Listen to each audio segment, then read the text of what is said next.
What is up, Packers fans? Happy Packers game day. Happy Thanksgiving. Welcome into an all new episode of the Pack a Day podcast. I'm your host, Andy Herman. You can follow me on Twitter at Andy Herman NFL. You can find the podcast at Pack a Day Podcast. I want to start with a heartfelt thank you for making Pack a Day what it is today, for all the support, for joining us 365 days a year. If today's your first day here, thanks so much for checking us out. I cannot thank you for making this channel what it is, making it bigger, making it better, for all the support, the generosity, the kind words, all of it. You guys are the absolute best. If you'd like to even add on top of it, make sure to like, subscribe, comment, give those 5-star reviews, of course, but just being here is always more than enough.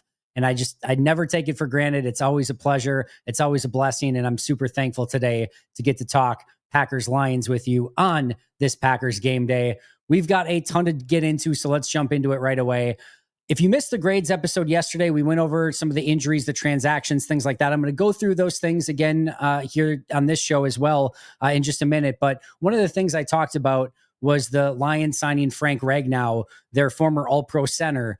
I didn't know at the time, because the news had just happened, if this was like, can he play this week? I didn't think so at the time. We do have our answer now. Frank Ragnow is not able to play in this game. It sounds like he's not going to play next week either, but still a huge transaction for Detroit. But thankfully for Green Bay, at least in this game, they do not have to worry about Frank Ragnow, and he is not capable of playing in this game.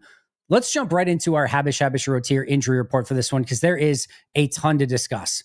Out for the Packers are defensive end or defensive lineman Carl Brooks, wide receiver Jaden Reed, LVN, and wide receiver Savion Williams. Questionable, Matthew Golden, Nate Hobbs, Keyshawn Nixon, and Quay Walker. Josh Jacobs, thankfully, has no designation, and he is good to go for this game. Let's talk through those. Carl Brooks means that along the defensive line, it's going to be the two rookies, Nasir Stackhouse and Warren Brinson, with the two starters, Devontae White and Colby Wooden. They should be able to manage that. Although no LVN to kick inside, they are going to be thin. If there were to be an injury there, they'd go down to 3 defensive tackles. It's not the worst case scenario, but they are going to be a little bit thin in comparison to at least when they have had 5 defensive tackles the last couple weeks.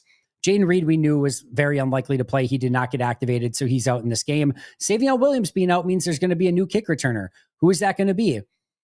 I doubt, even if Keyshawn Nixon is active, that this is the game they're going to go to him, right? That would be pretty surprising with the injuries that he's battling right now. So I don't think it'll be him. I would expect Bo Melton to be back there. We're going to talk about another receiver that they picked up in just a moment, Will Shepherd, but he's not really a kick returner, more of a punt returner type, but he could be an option. I could see Emmanuel Wilson being placed back there. Chris Brooks could be an option. Again, Bo Melton, I would expect to be back there, but they're going to have to make an interesting decision as to who is returning kicks for Green Bay in this game, with Savion Williams being out. As I mentioned, the questionable ones, Matthew Golden, man, you would love to have him out there. With the addition of Will Shepherd from the practice squad, it kind of makes me think that Golden won't be able to go, but you never know. We'll see before game time, about an hour and a half beforehand, if he's able to. Would love his playmaking ability out there for Green Bay. Nate Hobbs and Keyshawn Nixon both being questionable. One of the key things you need to know about the call-ups is that Tyron Herring, the corner, their only other corner that's on the practice squad, was not called up for this game. That means if Nate Hobbs and Keyshawn Nixon were out for this game, they would be down to 3 outside corners, true outside corners. And those would be Kamal Haddon, who played for the first time last week, Carrington Valentine, and Bo Melton. That would be your only backup true corner, and he's a wide receiver turned corner. I cannot imagine that Green Bay, in any good conscience, would go into this game with just 3 corners. I know Javon Bullard can play in the slot, but he's the slot guy.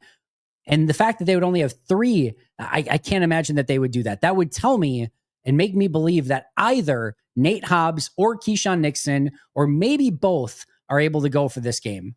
I don't think they're both going to go. I don't think neither of them are going to go. We'll have to wait and see. But Green Bay clearly has to feel like one of those guys can play in this game. We'll see. It's never for sure, but that would be my guess on this one. And then Quay Walker being questionable. They did call up linebacker Jamin Johnson as well. Now, Quay was not active last week. Jamin Johnson was called up, and they still didn't activate Jamin Johnson for game day. So we could be just sort of in a situation here where, let's play this out for a second. You need 7 inactives because they have a 53-man roster plus 2 guys they called up. So 55, you need to get to 48. So you need 7 inactives. Brooks, LVN, and Williams are going to be 3 of those. So you need 4 more. If you come to the situation where Golden, Hobbs, Nixon, and Walker can't play, All right, well, there's your 4 inactives. Now everyone else is active, including, in this case, Jamin Johnson. However, we talked about probably one of those corners is going to go. But if Golden, one of the corners, and Walker can't go, Donovan Jennings is going to be your other inactive because you don't need 9 offensive linemen. In that case, Jamin Johnson is good to go. But if all of a sudden they get good news on game day and Quay, Golden, Hobbs, and Nixon can all go, well, then you're going to have to go with 3 other inactives and then Jamin Johnson, Jalen Simpson, their other safety that they called up in this game, or their other practice squad guy they called up in this game, could just be inactive for this game. And they're more of in case those players can't go. There's a lot of different contingencies here, but this could go in a variety of different ways. But again, Brooks, Reed, LVN, and Williams are out. Savion Williams, not Evan Williams, notably. Matthew Golden, Nate Hobbs, Keyshawn Nixon, Quay Walker, questionable. Again, Josh Jacobs, good to go. The Packers did release Lucas Haversick. So that, again, is a key transaction for them. They're down to 1 kicker, Brandon McManus. He will be obviously the kicker for this game. They did sign wide receiver Will Shepherd to the active 53-man roster. So he's actually on the 53. He could be their punt returner. He had a really nice punt return in preseason. That could be an option there. We'll have to wait and see. And then, as mentioned, they did call up linebackers Jamin Johnson and safety Jalen Simpson. Those are your transactions. Again, no Tyron Herring call up, which would tell me one of those corners likely good to go in this game. If I had to predict the inactives, we know 4. Carl Brooks, LVN, Savion Williams, and Donovan Jennings are going to be 4 of the 7. You need 3 additional. My guess is either Nate Hobbs or Keyshawn Nixon will be inactive. If I had to guess, I would guess Nate Hobbs.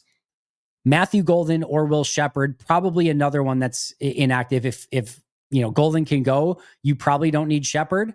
If Golden can't go, Shepherd probably is active for this game. So either Golden or Shepherd inactive. And then same thing at the linebacker position, probably either Quay Walker or Jamin Johnson active for this game. That'd be my guess.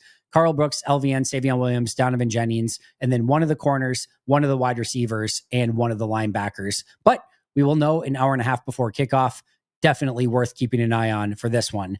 That's not it, though.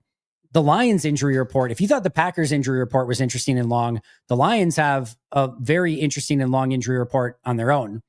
Out are tight end Brock Wright, who is a key tight end for them, by the way, with Sam Laporta already out because he's out on injured reserve. But Brock Wright is out. Khalif Raymond, wide receiver depth. Graham Glasgow, their starting center. The interior of their offensive line has already been a bit of a struggle. And now Graham Glasgow, their starting center, is out for this game. I'll repeat one more time. Frank Ragnow, not eligible to play in this game, so he can't save them either. Kirby Joseph, their all-pro safety, out. And then Josh Pascal, their defensive end depth piece, is also out for this game. Not to mention that questionable are starting corner Terrion Arnold, defensive end Marcus Davenport, starting tackle Taylor Decker, offensive lineman Miles Frazier, starting guard Tate Ratledge, starting tackle Penei Sewell, wide receiver Isaac Teslaw, and running back Sione Vakai. That is a huge injury report. Now, all of their questionable players were at least limited or better. I would expect the vast majority of their questionable players, especially their offensive linemen, to play. But it's worth noting that Graham Glasgow is already out, and 3 of their starting offensive linemen, Decker, Ratledge, and Penei Sewell, are all banged up. Probably going to play, but all banged up and not 100%. That could bode well for Green Bay. The Lions also made a variety of transactions. They cut running back Craig Reynolds. They activated from injured lists Marcus Davenport and Miles Frazier. So 2 of those questionable players that we talked about, they activated them. So I would assume they're good to go in this game. That would be pretty telling at this point.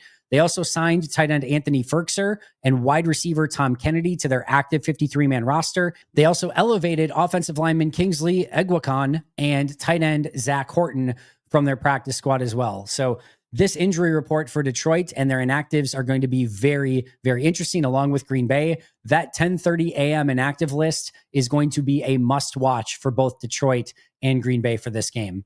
Let me tell you about Habush Rotier. The Packers know how to bounce back from tough hits. If you've been hit with an injury after an accident, the team of highly skilled attorneys at Habush Rotier can help you receive the right compensation to help you bounce back from your injury.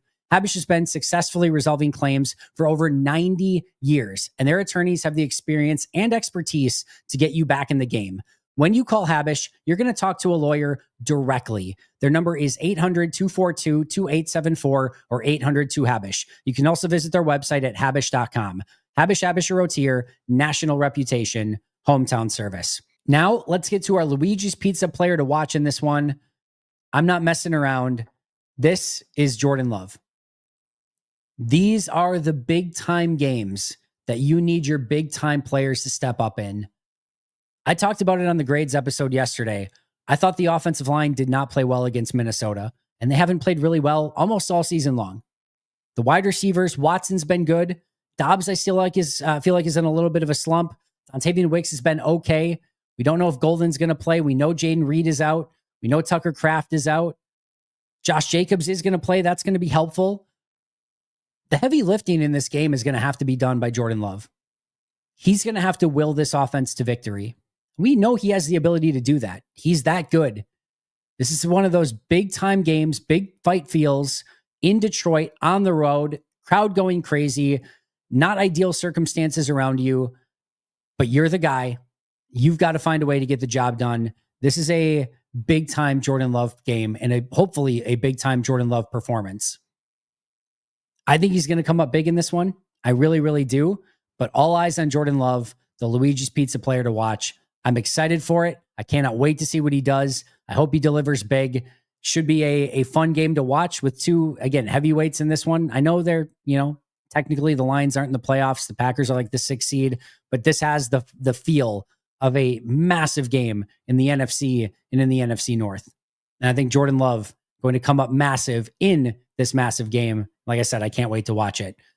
What's better than Packers football, Thanksgiving, my traditional Thanksgiving pizza, and what we hope to be a victory pizza? That's what Luigi's is for. They've got you covered. A lot of, the traditional like delivery places and whatnot, they're going to be all closed on Thanksgiving. Get your victory pizza from Luigi's. Pop it in the oven. Guess what? I guarantee you, I've seen this happen, by the way. Put a Luigi's pizza out next to all the other Thanksgiving stuff. The turkey, the stuffing, all of it. Put a couple Luigi's pizzas out there. Just see. All of a sudden, people are like, they start looking at the other food and then they start looking at the Luigi's pizzas. And then look at the entire table and you're going to see plates with pizza on it. I guarantee it. You start like comparing and contrasting. It's like, oh, do you want stuffing or do you want Luigi's pizza? Yeah, I want Luigi's pizza. It's epic. The best part is it's epic 365 days of the year, not just on Thanksgiving. Appreciate Luigi's for partnering with us. No partner I'd rather have. They're amazing. Get yourself a Luigi's Pizza on Thanksgiving. You'll thank me later. And go follow them at luigispizza.com and on social media at Luigi's Pizza. All right, let's get to my 12 keys for today's game. Number one, we talked about a little bit already. We don't need to go into it in greater detail, but it's the inactives for this game. There's so much at stake here of just who can play, who might not be able to. The corner position, you might be starting Kamal Haddon at corner for Green Bay if Nixon and Hobbs can't go in this game. That's a very interesting, starting corner against Amon-Ra St. Brown and Jamison Williams. The entire Detroit offensive line, their centers out already. Their 2 tackles and their starting guard are both, or all 3 of them are questionable for this game. You have a lot of players that big time injury designations, whether they play or not, could completely alter the course of this game. So first thing I'm looking at, 10:30 a.m. Central Time, as we're getting ready to kick off our pregame show, our live pregame show right here on Pack-A-Day. Who's active? Who's inactive? We'll cover it right away at 10:30 a.m., right away on the live pregame show. Don't miss that, but that's going to be a key one to keep an eye on. Number 2 is the offensive lines for both of these teams. We just talked about Detroit. 1 starter out, 3 that are questionable to play. I think all 3 of them will play, but that means they're all banged up and beat up in some capacity. Detroit has issues on their offensive line, especially on the interior. Their guard and center play has not been great. And Decker and Sewell are still really good, one of the best tackle combos in all of football. But A, again, both of them on the injured list is questionable. And B, Micah Parsons, Rashawn Gary and company gave them fits all game in week 1. Not having LVN sucks. I think he was a piece of that as well and part of the disruption. But Kingsley Enagbare is going to have to step up. And at the end of the day, this comes down to what can Rashawn Gary and Micah Parsons give you. And I think they can get the best of that Lions offensive line. And if Jared Goff is pressured, if he is, under attack early and often, you see a different Jared Goff. If he's got a clean pocket, he's an assassin. You don't want that Jared Goff. That's a long day at the office playing that Jared Goff. You get after him, and he looks very pedestrian, very fast.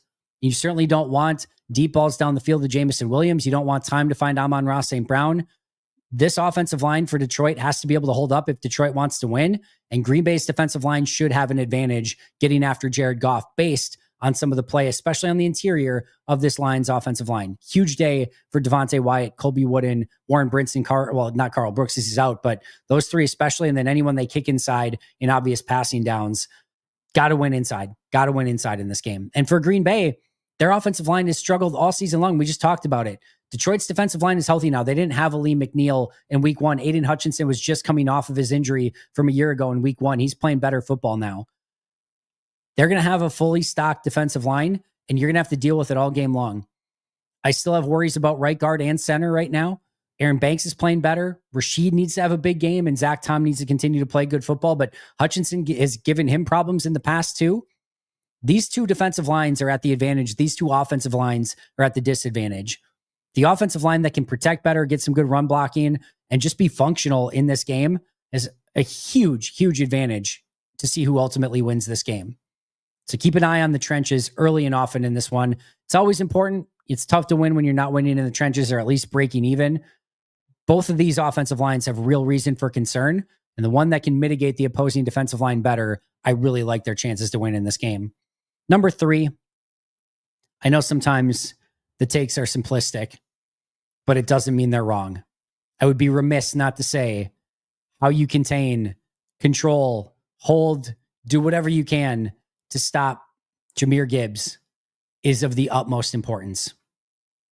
Gibbs is, simply put, one of the most dynamic, explosive playmakers in the entire NFL. He is a one-man scoring machine. He can break a play at any given moment, and he is a player that can completely flip this game from maybe Green Bay winning to Detroit winning just on his own. He's that important. He's that good. The good news for Green Bay is they've got a blueprint. They shut him down in week 1. They really took him out of the game for the most part. He had 10 catches for 30-some yards? I think it was an NFL record for fewest yards allowed on 10 or more catches in an NFL game. They stopped him on the short passing attack. They also stopped him in the run game, partially due to the fact that they had the lead and Detroit had to pass their way back into it. But even still, this defense has been pretty good at not allowing explosive runs. There have been some shaky run defense games going back to Carolina. Minnesota showed it early. So they need to be a little bit better in run defense than what we've seen as of late. But if they can even if he has, 18 carries for 90 yards or something, you can survive that. What you can't get is the 150, 160, 180 yards for Jahmyr Gibbs with a 70-yard touchdown and 2 or 3 touchdowns on it. You're not going to survive that. They've got to find a way to shut him down as best as possible. Easier said than done. But again, the good news is they did it in week 1. Hopefully they can do it again in lightning strikes twice, because if he gets going, it's a very, very long day for you.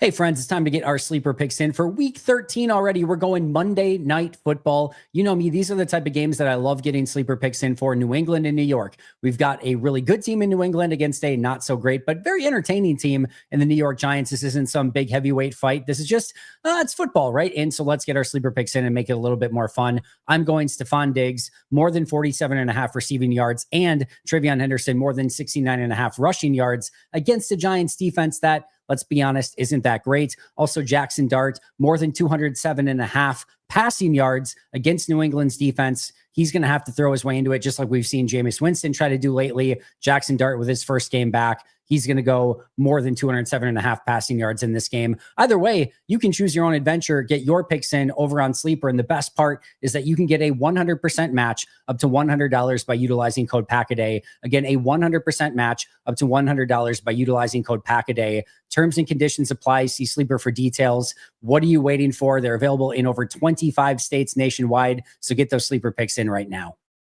Number 4, again, simplistic but real. We don't have to spend a ton of time on it. Explosives and turnovers. This game has so much stakes in it that one simple mistake could completely flip the NFC North. Could be the difference between which of these teams makes the playoffs and which one doesn't make the playoffs at all. That's how important this game is. One little turnover One mistake, one holding the ball out and somebody punches it out, or for your team, getting it and punching a ball out or getting an interception, having a Zane Anderson-esque play where you push somebody into the ball to recover a muff punt.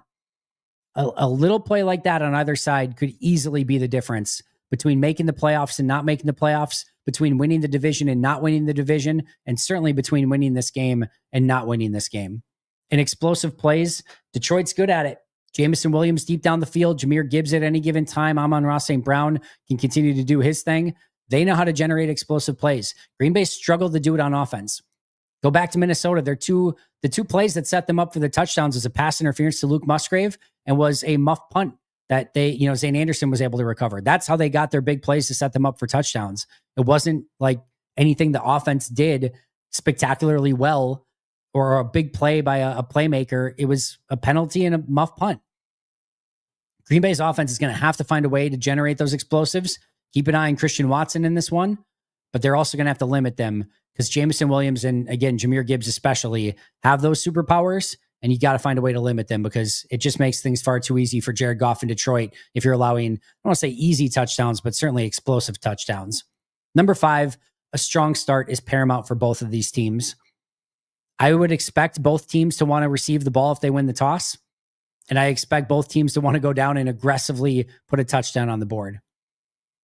If you can get the other team even a little bit on tilt offensively and starting to throw a little bit more and get away from the run, it's a huge advantage. And I think the team that's playing from behind is just going to constantly feel under pressure. It's not game over. Green Bay could have a 13-0 lead, and I certainly would not feel like it's safe. Detroit could have a lead, kind of like we saw last year, and we know Green Bay's still going to come back and make a run at that thing. But all the advantage to the team that gets off to the stronger start. And I do, like I said, if I'm Matt, I want the ball first, and we better go down and find a way to score. And if we have to kick off, well, our defense has got to get off the field. Certainly not allow an opening drive touchdown. If you allow a field goal, it's not the end of the world, but then hopefully go down and score a touchdown on your own and retake things back and put that pressure back on Detroit. Number 6, I need to see offensive improvement and better attention to detail. I talked about it on the grades episode. We talked about it with Mike Wall. You go and watch that offensive game closely against Minnesota, and it was pretty ugly. We a lot of times talk about sometimes the tape is better than it felt like in a loss, and sometimes it's worse than it looked like in a win. The defensive tape looked as good as you would have expected. The offensive tape was really ugly. And I hated some of the offensive line play and some of the free rushers. Matt LaFleur talked about it in his press conference on on Wednesday as well. They've got to find a way to clean this up. They have to.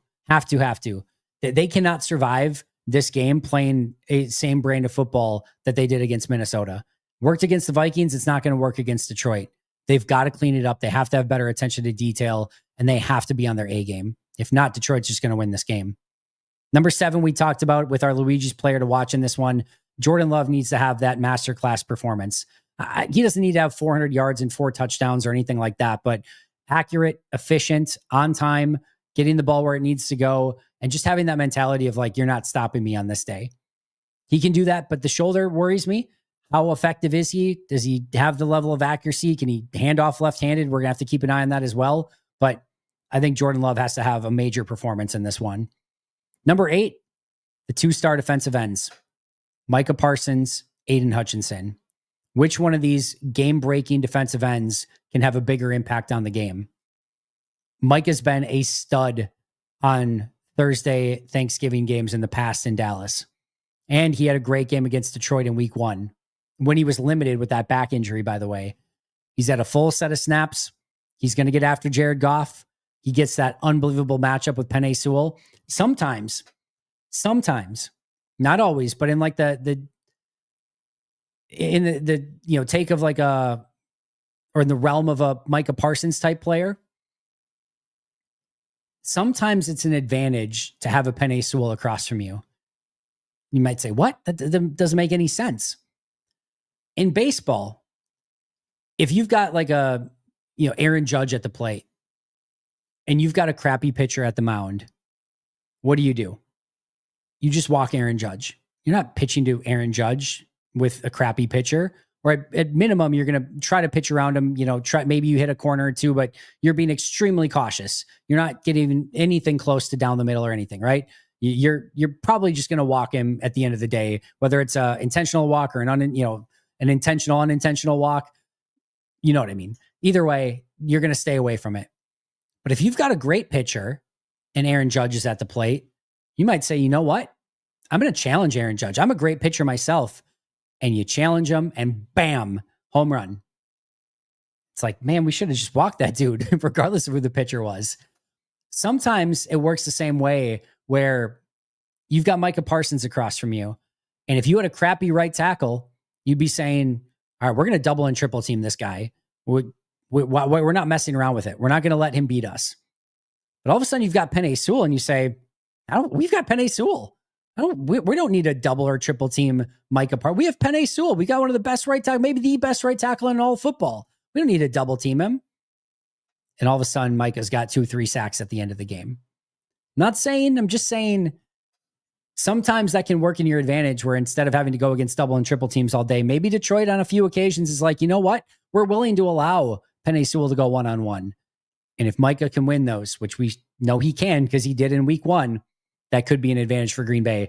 And then Aiden Hutchinson, as I mentioned, he has had the best of Zach Tom. Not many people have. Hutchinson is one of them. Which one of these defensive ends can be more dominant and more of a game wrecker? Again, could ultimately flip this game one way or the other. Number 9, don't just run for the sake of running. The Lions' run defense, theoretically, at least on paper, has a ton of advantages over Green Bay's offensive line. TJ Reader, Tyleik Williams, Aleem McNeil, that is a massive defensive front. Add in Aiden Hutchinson, and then Alex Anzalone, Jack Campbell, and then Barnes, their other linebacker. That is a good run defense group. And you could get into a situation where you hand off and you're just running into a wall. At some point, if you're just running into a wall, you got to abandon it. You can't just run for the sake of running. Well, we want to set up. No, you're just giving away downs. Let Jordan go. Let him cook if you need to. I get you'd like to stay, remain balanced. And if you can, great. If you can run the ball even better, if you can run it effectively, I should say even better. But at the end of the day, don't just do it for the sake of doing it. It kind of goes back to like the Williams wall back in the day with Kevin Williams and Pat Williams. Like, you weren't going to run on it, so just get ready to pass every down. If you need to do it, you need to do it. But don't just give away downs because you feel like you have to run. That's a tough run defense to go against. And if you're just running into that wall every time, abandon it. Go with Jordan and get to the end of the game and you say, you know what? We gave Jordan every opportunity to try to go and win that game, and we can live with that. And I think that's might end up being the better way to go in this game. Number 10, Brandon McManus versus Jake Bates. I feel like there's going to be a lot of yardage in this game. I think the defenses are going to very much tighten at the end, and I think we're going to see a lot of field goal attempts. And because of that, I think the kickers are going to play a huge role. We saw Jake Bates a week ago come up with a clutch kick against New York to send that game into overtime. Brandon McManus was perfect a week ago. These are two interesting kickers. They both can get hot. They both have had their ups and downs, but the kicking difference could be a huge one here. Going back to turnovers, and one mistake costs you, one missed extra point, one missed field goal, one missed anything could easily be the difference in this game. Number 11, be aware of Brian Branch. And more importantly, what do the Lions do without Kirby Joseph? That's one of the best safety duos in all of the NFL. That's now cut in half because there's no Kirby Joseph. Can you attack the other safety? And can you be aware of Brian Branch?